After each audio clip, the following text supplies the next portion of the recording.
જે નિર્ણય આવ્યો છે 7, 8, 9 એ ફોર્મ અમાન્ય થયા છે અને 14 નંબરનું ફોર્મ પણ અમાન્ય છે, એટલે બંને ફોર્મ રદ થયા છે.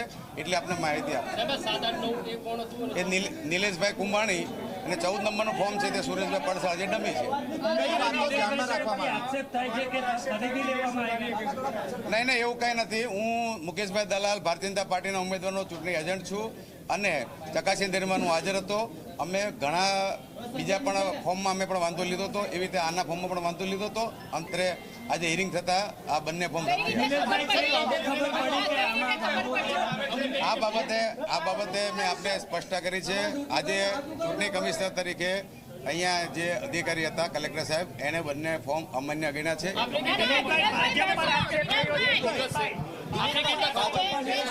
સાંભળો,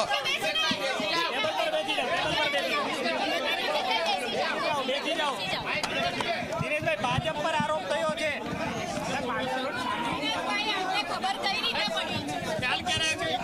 भाई कहाँ गया?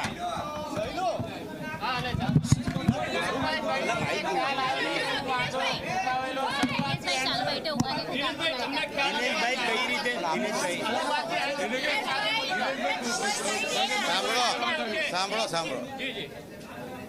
7, 8, 9 એ નિલેશભાઈ કુંભાણીનું ફોર્મ હતું, 14 નંબરે સુરેશભાઈ પડસાળાનું ફોર્મ હતું અને જે એના 3 ફોર્મ ભરેલા હતા 3 ટેકેદારોએ જે દરખાસ્તમાં સહી કરી હતી એ લોકો પોતે જાતે કલેક્ટર સાહેબ સમક્ષ ચકાસણી દરમિયાન આવ્યા. એ લોકો એવી રજૂઆત કરી હતી કે ભાઈ જે ફોર્મમાં જે સહી છે દરખાસ્ત તરીકે એ મારી ફોર્મમાં મારી સહી નથી. હું અહીંયા કલેક્ટર સમક્ષ જ્યારે ફોર્મ રજૂ કરવાનું ત્યારે હું અહીંયા આવ્યો નથી અને મારી હાજરી નથી. 14 નંબરના ફોર્મના જે ઠેકેદાર દરખાસ્ત કરનાર હતા એને પણ પોતે એફિડેવિટ કરીને આવી અને એને એવી રજૂઆત કરી છે કે ભાઈ મારી સહી નથી. 3 પ્રકારનું છે. કલેક્ટરે એને ઘણા પ્રશ્ન પૂછ્યા છે, એના પણ એને ઓનલાઈન વિડીયોમાં એને જવાબ આપ્યા છે.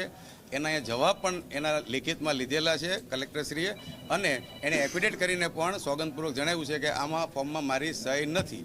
આટલી એને રજૂઆત કર્યા પછી બંને પક્ષે કાલે 4 વાગ્યાનો સમય આપ્યો હતો.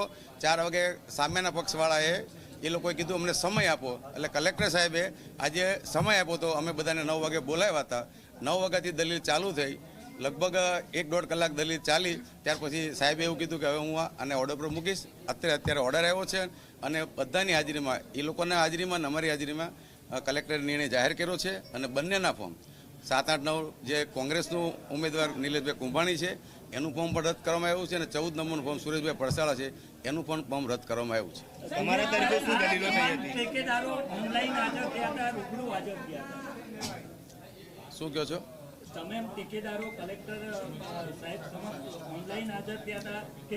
એ જાતે પોતે આવ્યા હતા. કલેક્ટર સમક્ષ એને રજૂઆત કરી હતી અને આપને જાણ ખાતર કહી દઉં છું કે કલેક્ટર શ્રી સમક્ષ જ્યારે પણ આ રજૂઆત થાય છે, અમે બી બેઠા હતા ત્યારે લાઈવ એનું રેકોર્ડિંગ થાય છે. આપણને એ વાત તદ્દન ખોટી છે. અમને એ બાબતને કંઈ ખબર નથી. આ તો કોંગ્રેસના જે ઠેકેદારો છે એ આવીને કહી ગયા છે એટલે આ ઇસ્યુ ઉભો થયો છે. અમારામાં કોઈ ભાજપ ઉપર આરોપ થઈ રહ્યો છે સીધો. એ આપ નોટરી જેને કરી આપ એને પૂછી શકો છો. મને એ બાબતને ખ્યાલ નથી.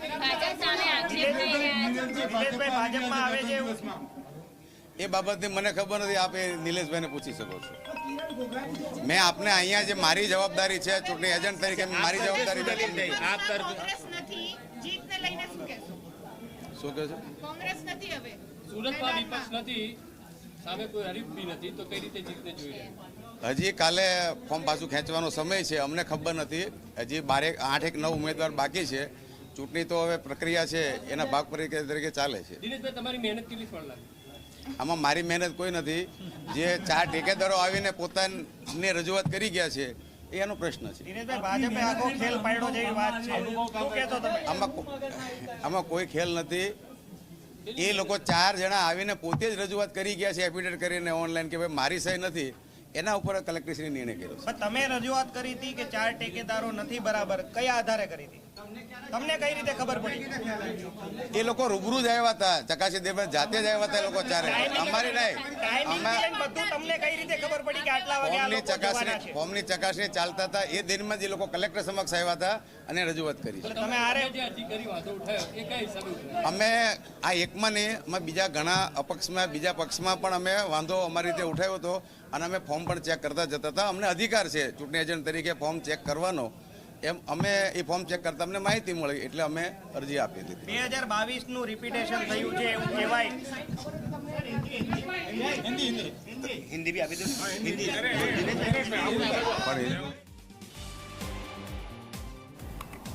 અને હાલ તો દિનેશ જોદાણી ભાજપના નેતા, તેમને તમે સાંભળ્યા, તેમનું કહેવું છે કે જે પ્રકારની પરિસ્થિતિ ઊભી થઈ, કોંગ્રેસના ઉમેદવારના જે 3 લોકો હતા જે ઊભા રહ્યા હતા તેમની પડખે, તેઓએ જ તેમનું પત્તું કાપી દીધું છે.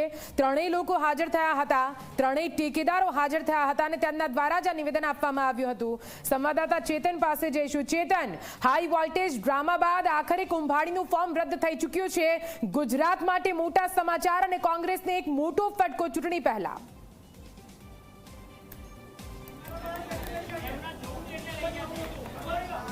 જી બિલકુલ થી આ જે હાઈ વોલ્ટેજ જે ડ્રામા હતો તેને આખરે અંત આવ્યો છે. જી 24 કલાકના જે સમાચાર હતા તેની પર આખરે મોહર મારી છે. જી 24 કલાક દ્વારા સૌ પ્રથમ બતાવવામાં આવ્યું હતું કે નિલેશ કુંભાણીનું જે ફોર્મ છે તે ફોર્મ રદ થઈ ગયું છે અને આખરે આ સમાચાર સાચા થઈ રહ્યા છે. મહત્વની વાત છે કે જે 4 ઠેકેદારની જે વાત હતી કે સવારે 9 વાગ્યાના અરસામાં તેઓ કલેક્ટર કચેરી ખાતે લાવશે, પરંતુ ક્યાંક ને ક્યાંક કોંગ્રેસના જે નેતા છે તે નેતા પણ તેમની રાહ જોઈને બેઠા હતા, પરંતુ એક પણ જે ટેકેદાર છે તે ટેકેદાર આવ્યા ન હતા અને આખરે કલેક્ટર દ્વારા જે નિર્ણય છે તે નિર્ણય સંભળાવવામાં આવ્યો છે. હું બહારના જે દ્રશ્યો છે તે દ્રશ્યો આપને બતાવવાનો પ્રયાસ કરીશ. આપ જોઈ શકો છો મોટી સંખ્યામાં જે કોંગ્રેસના જે કાર્યકરો છે તે એક પછી એક પોતાના જે ઘર તરફ જઈ રહ્યા છે. ક્યાંક ને ક્યાંક તેઓને આશા હતી કે જે નિર્ણય છે તે નિર્ણય તેમની તરફેણમાં આવશે, પરંતુ ક્યાંક ને ક્યાંક જે નિર્ણય છે તે નિર્ણય ભાજપના પક્ષમાં આવ્યો છે.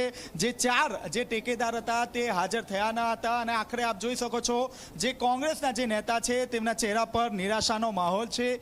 જી, ચહેરા પર નિરાશા છે, શું કહેશો? તો સ્વાભાવિક છે કે જે પ્રમાણે કલેક્ટરશ્રીનો જે હુકમ આવ્યો અને કોંગ્રેસના ઉમેદવારનું ફોર્મ રદ કર્યું છે એના પરથી એટલું જ કહ્યું કે કલેક્ટર કચેરી અત્યારે ભારતના ઇલેક્શન કમિશન હેઠળ કામ કરવી જોઈએ, પરંતુ જે ઓર્ડર પ્રમાણે એમ લાગે છે કે ભાજપ કમિશનના દબાણમાં કામ કરી રહી છે ને એની સામે જે કંઈ કાયદાકીય લડત આપવાની છે એની અમારી તૈયારી છે અને લડશું.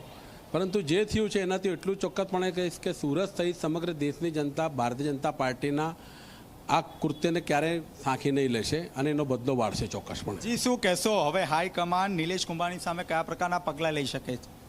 હાઈકમાન્ડ તો શું કામ પગલાં લેશે? કેમ કે નિલેશભાઈ કુંભાણી પોતે અહીંયા આવીને જ્યારે એમને કહેવામાં આવ્યું કે ભાઈ તમારા ટેકેદારોએ ફોર્મ એફિડેવિટ કરીને જે પાછા ખેંચવાની જે નિર્ણય લીધો છે તેમાં બિચારા નિલેશભાઈ કુંભાણી તો એમનો કોઈ રોલ જ નથી. નિલેશભાઈ કુંભાણી હમણાં નીકળી ગયા છે હાઈકોર્ટ જવા માટે. હવે અમે હાઈકોર્ટનો દરવાજો ખટકાવીશું અને જે આ ઇલેક્શન કમિશને ભાજપના ઈશારે જે કામ કરવામાં આવ્યું છે, જે ઓર્ડર પાસ જે તરત 15-20 મિનિટ, પરંતુ આ તમામ જે નિલેશ કુંભાણીના જ પરિવારજનો છે તો નિલેશ કુંભાણીની મિલીભગત નથી લાગતી?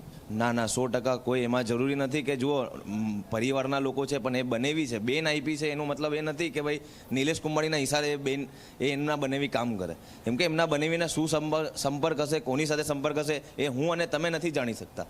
કેમ કે જે રીતે ભાજપ સામ દામ દંડ ભેદથી જે એમને ખબર જ હતી કે સુરત લોકસભા ઇતિહાસ રચવા જઈ રહી છે, એ માટે તો આજે આટલું મોટું કાવતરું કરી નિલેશભાઈનું ફોર્મ રદ કરવામાં પૂરેપૂરી તાકાત લગાવીને આજે ફોર્મ રદ કર્યો છે. જી, આપે જે રીતે જોયું તે રીતે કોંગ્રેસી નેતા હોય કે કાર્યકરો તમામમાં નિરાશાનો માહોલ એક જોવા મળી રહ્યો છે. અત્યાર સુધી જે નેતાઓ હતા તે કલેક્ટર કચેરી ખાતે દેખાતા હતા, પરંતુ જે રીતે આ નિર્ણય આવ્યો છે ત્યારબાદ એક પણ જે નેતા છે તે કલેક્ટર કચેરી ખાતે જોવા નથી મળી રહ્યા. મહત્વની વાત છે કે જે જમીર શેખ અને જે કોંગ્રેસના શહેર પ્રમુખ છે તે હજી પણ જે કલેક્ટર કચેરીના બહારની ઓફિસ પર બેઠા છે. જે નિર્ણય આવ્યો છે જે નિર્ણયને લઈને કોંગ્રેસના જે મોઢા છે તે મોઢા પડી ગયા છે અને મહત્વની વાત છે કે જે નિર્ણય આવ્યો છે તે નિર્ણયને હાઈકોર્ટમાં પણ પડકારવામાં આવશે. હું ફરીથી જે દ્રશ્યો છે તે દ્રશ્યો બતાવવાનો પ્રયાસ કરીશ. અત્યાર સુધી આજે કલેક્ટર કચેરીનો જે પટાંગણ છે તે અત્યાર સુધી કોંગ્રેસી જે નેતા છે તે નેતાથી જોવા મળી રહ્યો હતો, પરંતુ જે રીતે આ નિર્ણય આવ્યો છે નિર્ણય બાદ અહીં જે કોંગ્રેસના જે નેતા છે તે એક પછી એક ચાલતી કર્યા છે અને મહત્વની વાત છે કે કોંગ્રેસના જે નેતાઓ છે તેમને ક્યાંક ને ક્યાંક એ વાતની આશંકા છે કે ભાજપે આ સમગ્ર જે ષડયંત્ર છે તે ષડયંત્ર રચ્યું છે અને સમગ્ર જે ષડયંત્રના ભાગરૂપે આ જે તમામ જે ટેકેદારો છે તેને ભૂગર્ભમાં ઉતારી દેવામાં આવ્યા છે. આપે જે રીતે